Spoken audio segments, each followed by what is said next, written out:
मोरी हवे दूर देश,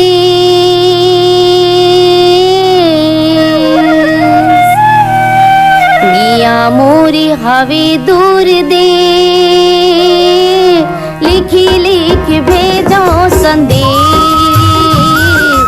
मिया मोरी हवे दूर देश, लिखी लिख भेजो संदेश।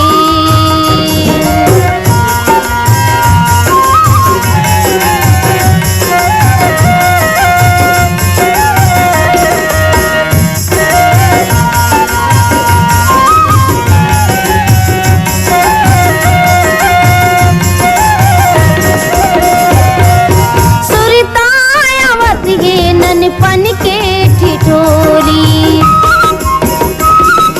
सुरतायावत ये ननपन के ठिठोली, मीठ मीठ माया प्रीतिया के बोली, मीठ मीठ माया प्रीतिया के बोली। कैसे माँ पाओ तोर संदेश, गिया मोरी हवे दूर दे, गिया मोरी हवे दूर दे, लिखी लिख भेजो संदेश।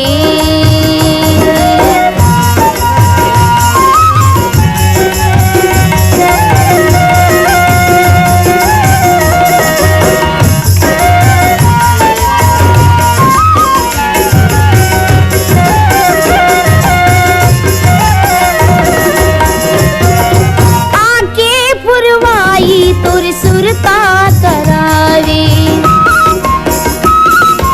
आके पुरवाई तुर सुरता करावे, कोयली को के बिरहा बढ़ाए, कोयली को के बिरहा बढ़ाए। घेरी बेरी हुआ थोयचे, गिया मोरी हवे दूर दे, गिया मोरी हवे दूर दे,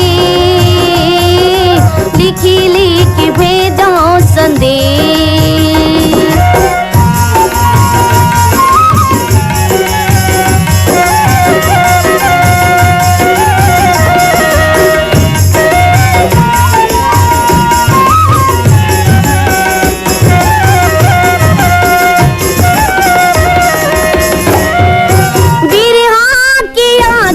मतन मंजरती घे,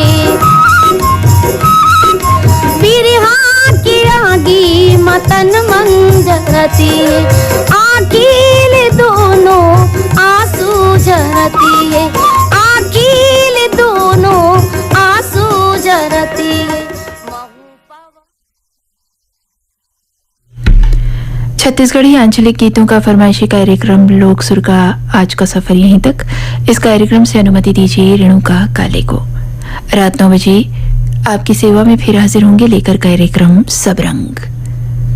लोक सुर आप सुन रहे थे। फ्रीक्वेंसी मॉड्यूलेशन 101.6 मेगाहर्ट्ज पर ये आकाशवाणी रायपुर है। 6:58 हो रहे हैं। मुख्य प्रादेशिक समाचार प्रसारित किए जाएंगे। समाचारों के बाद आकाशवाणी के मुंबई केंद्र से रिले करेंगे विविध भारती प्रसारण सेवा के कार्यक्रम। नमस्कार श्रोताओं, मुख्य प्रादेशिक समाचारों के साथ